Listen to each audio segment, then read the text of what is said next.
नमस्कार। आज के इस दिलचस्प विश्लेषण में हम इतिहास के कुछ अहम पन्नों से लेकर आज की सबसे बड़ी और महत्वपूर्ण ग्लोबल सुर्खियों पर एक नज़र डालने वाले हैं। तो चलिए, बिना किसी देरी के सीधे आज के मुद्दों पर आते हैं। एक बहुत ही गहरा सवाल है। आखिर कोई देश बुनियादी कृषि लक्ष्यों को तय करने से लेकर एक पूरा का पूरा मंत्रालय सिर्फ आर्टिफिशियल इंटेलिजेंस के लिए समर्पित करने तक का सफर कैसे तय करता है? ये ट्रांजिशन रातों रात नहीं होता, बल्कि इसके पीछे दशकों की एक बहुत ही दिलचस्प कहानी होती है। आज की हमारी इस चर्चा का दायरा काफी व्यापक और रोमांचक और रोमांचकार होगा। हम पंचवर्षीय योजनाओं के दौर से शुरुआत करेंगे, फिर विज्ञान और तकनीक में आई क्रांति को समझेंगे, उसके बाद स्वास्थ्य, पर्यावरण, अर्थव्यवस्था और ग्लोबल कूटनीति से होते हुए अंत में कुछ शानदार पुरस्कारों और खेल जगत की ऐतिहासिक उपलब्धियों पर बात करेंगे। तो सबसे पहले बात करते हैं अर्थव्यवस्था की बुनियाद की, यानी हमारी पंचवर्षीय योजनाओं की। अगर हम पीछे मुड़कर देखें तो भारत के आर्थिक विकास का सफर कई अहम पड़ावों से होकर गुजरा है। 1951 की पहली योजना को ही ले लीजिए, जहां हैरल्ड डोमर मॉडल के तहत पूरा का पूरा फोकस सिर्फ कृषि पर था। फिर 1956 आते आते महालनोबिस मॉडल के साथ भारी उद्योगों पर जोर दिया जाने लगा, और उसके बाद आया 1991 का वो ऐतिहासिक साल जब उदारीकरण, निजीकरण और वैश्वीकरण यानी एलपीजी रिफॉर्म्स ने हमारी इकोनॉमी की पूरी दिशा ही बदल कर रख दी। दिलचस्प बात यह है कि 11वीं और 12वीं पंचवर्षीय योजना तक पहुंचते पहुंचते हमारा नजरिया पूरी तरह से बदल चुका था। अब लक्ष्य सिर्फ विकास नहीं था, बल्कि तीव्र, सस्टेनेबल और समावेशी विकास था। और इसी दौर में 8% की रिकॉर्ड तोड़ विकास दर भी हासिल की गई। 2012 से 2017 की 12वीं योजना के साथ भारत में इस लंबे प्लानिंग एरा का एक तरह से समापन हो गया। अर्थव्यवस्था की इन ठोस नींवों से आगे बढ़कर अब विज्ञान और तकनीक की दुनिया में लगाई गई छलांगों पर बात करते हैं। ये सच में एक बहुत बड़ा और आधुनिक शिफ्ट है। केरल ने भारत का पहला समर्पित आर्टिफिशियल इंटेलिजेंस मंत्रालय स्थापित कर दिया है, और इसका नेतृत्व मंत्री पीके कुन्हालीकुट्टी कर रहे हैं। जरा सोच कर देखिए, वो दौर जहां हम बेसिक इंडस्ट्रियल प्लान्स बना रहे थे, और आज का ये दौर जहां डेटा और एआई गवर्नेंस के लिए अलग से मंत्रालय बन रहे हैं। और हाँ, तकनीकी उपलब्धियां बस यहीं नहीं रुकती। वॉशिंगटन डीसी में भारत के चंद्रयान 3 मिशन को प्रतिष्ठित गॉडार्ड एस्ट्रोनॉटिक्स अवार्ड 2026 से नवाजा गया है। वहीं दूसरी तरफ आईआईटी कानपुर के डायरेक्टर मनिंद्र अग्रवाल को लंदन की रॉयल सोसाइटी का फेलो चुना गया है। रक्षा क्षेत्र की बात करें तो भारतीय नौसेना ने आईएनएस संघमित्रा नाम का एक बहुत ही advanced next generation offshore patrol vessel launch किया है। ये सभी माइलस्टोन्स सच में हैरान करने वाले हैं। अब एक और बड़ी सफलता की बात करते हैं, लेकिन उससे पहले CRISPR जीन एडिटिंग को समझना बहुत जरूरी है। आसान भाषा में कहें तो ये जेनेटिक इंजीनियरिंग की एक ऐसी तकनीक है जो वैज्ञानिकों को किसी भी दोषपूर्ण जीन को निकालकर उसकी जगह एक स्वस्थ और बेहतर जीन लगाने की ताकत देती है, ताकि बीमारियों को जड़ से खत्म किया जा सके। और इसी क्रांतिकारी तकनीक का इस्तेमाल करते हुए कटक के केंद्रीय चावल अनुसंधान संस्थान ने प्लांट ओपन CRISPR-1 डेवलप किया है।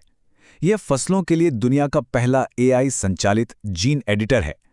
इसका सीधा सा मकसद फसलों को जलवायु परिवर्तन की मार से बचाना और उन्हें पहले से कहीं ज्यादा पौष्टिक बनाना है। कृषि के क्षेत्र में यह सचमुच एक गेम चेंजर साबित होने वाला है। अब तकनीक की दुनिया से निकलकर ग्लोबल हेल्थ और पर्यावरण से जुड़े कुछ बहुत ही गंभीर और अहम मुद्दों की ओर चलते हैं। स्वास्थ्य के मोर्चे पर एक बड़ी चिंताजनक खबर है। विश्व स्वास्थ्य संगठन यानी WHO ने कांगो और युगांडा में इबोला के एक बहुत ही दुर्लभ स्ट्रेन बुंडीबुगियो के फैलने के कारण पब्लिक हेल्थ इमरजेंसी घोषित कर दी है। इसके साथ ही प्राकृतिक आवासों को बचाने के लिए 23 मई को दुनिया भर में विश्व कछुआ दिवस मनाया गया। वहीं भारत के लिहाज से एक बहुत ही गर्व की बात यह रही कि बेंगलोर जल आपूर्ति और सीवरेज बोर्ड ने ग्लोबल वाटर समिट 2026 में टॉप 5 में अपनी जगह पक्की की है। चलिए अब रुख करते हैं अंतर्राष्ट्रीय व्यापार और ग्लोबल कूटनीति। दुनिया भर के राजनीतिक और आर्थिक दबावों के बावजूद कुछ समीकरण बहुत तेजी से बदल रहे हैं।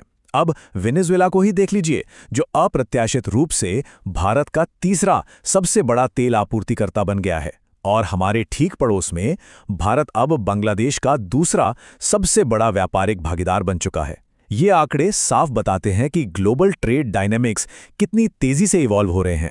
सिर्फ व्यापार ही नहीं, ऐतिहासिक कूटनीतिक रिश्तों को भी सम्मान मिल रहा है।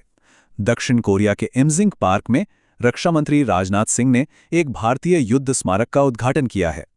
ये मेमोरियल 1950 के दशक में कोरिया युद्ध के दौरान भारत द्वारा दी गई अहम मेडिकल मदद की याद दिलाता है। तटस्थ रहते हुए भी दूसरों की मदद करने की भारत की यह नीति आज भी प्रासंगिक है।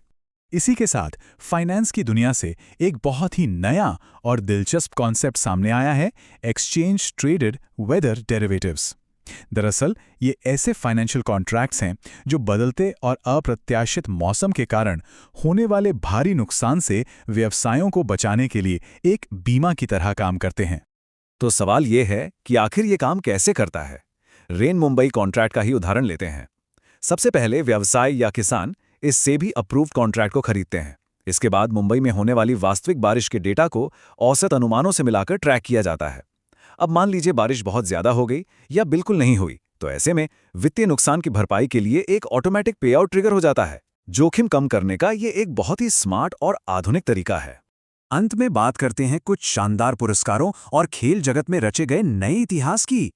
साहित्य की दुनिया में अक्सर दो बड़े पुरस्कारों को लेकर कंफ्यूजन रहता है। एक तरफ है इंटरनेशनल बुकर प्राइज, जिसे 2026 में ताइवानी लेखिका यांग शुआंगजी ने अपनी किताब ताइवान ट्रैवलॉग के लिए जीता है। यह पुरस्कार खासतौर पर उन रचनाओं को मिलता है जिनका अनुवाद किया गया हो। वहीं दूसरी तरफ मानक बुकर प्राइज केवल उन उपन्यासों को दिया जाता है जो मूल रूप से अंग्रेजी भाषा में ही लिखे गए हों। और अब खेल प्रेमियों के लिए एक बहुत ही शानदार खबर। इंडियन सुपर लीग 2025-26 के फाइनल में ईस्ट बंगाल एफसी ने इंटर काशी को हराकर खिताब अपने नाम कर लिया है। ये जीत कोई मामूली जीत नहीं है, क्योंकि इसके साथ ही ईस्ट बंगाल एफसी का 22 साल लंबा खिताबी सुखाग खत्म हो गया है। सच में ये एक ऐतिहासिक कमबैक है। तो इस पूरी चर्चा के बाद एक बड़ा ही दिलचस्प सवाल जहन में आता है।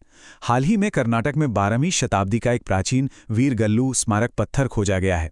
जरा सोचिए, उस दौर के उस पत्थर से लेकर आज के इस आधुनिक एआई मंत्रालय तक की यात्रा। आज हम जो कुछ भी हासिल कर रहे हैं, उनमें से कौन से माइलस्टोन्स ऐसे होंगे जिन्हें आज से सदियों बाद इतिहास के पन्नों में याद रखा जाएगा? क्या वो हमारी तकनीक होगी, हमारे खेल, या फिर हमारी नीतियां? ये सोचने वाली बात है। आज के इस विश्लेषण में बस इतना ही। आगे भी ऐसे ही सीखते और समझते रहेंगे।